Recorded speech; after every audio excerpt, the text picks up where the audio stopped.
Hello बच्चों, यहाँ पे प्रश्न है कि एक आव्यूह दिया हुआ है, उसके प्रतिलोम का प्रथम पंक्ति तथा तीसरे स्तंभ का अवयव का मान क्या होगा। तो चलिए इस प्रश्न को हल करते हैं। तो सबसे पहले अगर मैं देखूं, मुख्य अवधारणा लिखूं, तो इस आव्यूह का अवधारणा में इस आव्यूह का प्रतिलोम ज्ञात करना है। तो ए का प्रतिलोम, अगर मान लीजिए कोई आव्यूह ए है, उसका प्रतिलोम क्या होता है, एडजॉइंट ऑफ ए बटा में ए का सारणिक मान। तो चलिए इस प्रश्न को हल करते हैं। एक दिया हुआ है आव्यूह, वो अगर मैं लिख लूं 1 2 ऋण में 3 0 1 2 0 0 1, ये दिया हुआ है। तो देखिए प्रथम पंक्ति तीसरा स्तंभ, तो ये वाला अंक हो गया, इसका मान मुझे ज्ञात करना है, वो भी इसके प्रतिलोम का।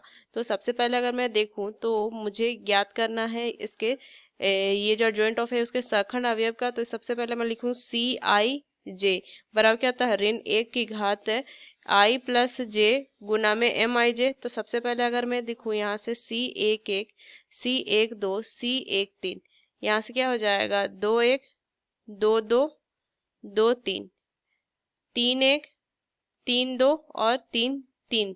ठीक है, सबसे पहले अगर मैं सारणिक ए का मान ज्ञात कर लूं, तो देखिए पहला स्तंभ से ज्ञात करती हूँ, तो कितना हो जाएगा 1 गुना 1, तो ये 1 आ जाएगा। देखिए तो सारणिक ए का मान तो मेरा 1 आ गया। अब यहाँ से अगर मैं देखें तो चिन्ह कितना हो जाएगा, ऋण में हो जाएगा, सॉरी धन में हो जाएगा, ऋण धन। यहाँ से कितना हो जाएगा, ऋण धन ऋण। यहाँ से कितना हो जाएगा, धन ऋण। यहाँ से कितना हो जाएगा, धन। तो देखिए यहाँ से अगर मैं देखूं तो सी 1 1, तो यहाँ से कितना 1 गुना 1 और 0 गुना 2, तो यहाँ से 1 आ जाएगा मान। फिर यहाँ से अगर मैं मान देखूं तो ये 0 आ जाएगा, उस तरीके से यहाँ पे 0 आ जाएगा।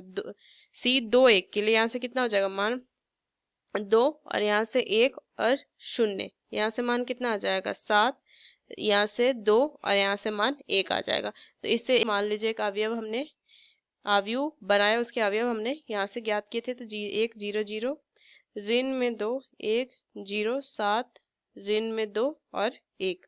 और में इसका क्या करेंगे, परिवृत्त ज्ञात करें, वही एडजॉइंट ऑफ ए होगा। तो परिवृत्त में क्या होता है, स्तंभ पंक्ति में, पंक्ति स्तंभ में। तो ये जगह 1 0 0, यहाँ से ऋण में 2 1 0 7 ऋण 2 1, यही हो जाएगा मेरा एडजॉइंट ऑफ ए।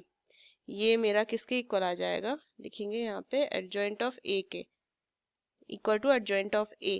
मतलब कि इसको हम क्या लिख सकते हैं कि जो आएगा वो 7 आ जाएगा, ये 7 इसका सही उत्तर होगा। एक मैं आव्यूह अगर बना लूं तो यहाँ से 7 इसका सही उत्तर आएगा। तो देखिए कौन सा विकल्प इसका होगा, ये डी विकल्प। तो इस मुख्य अवधारणा का इस्तेमाल करके मैंने इस प्रश्न को हल किया।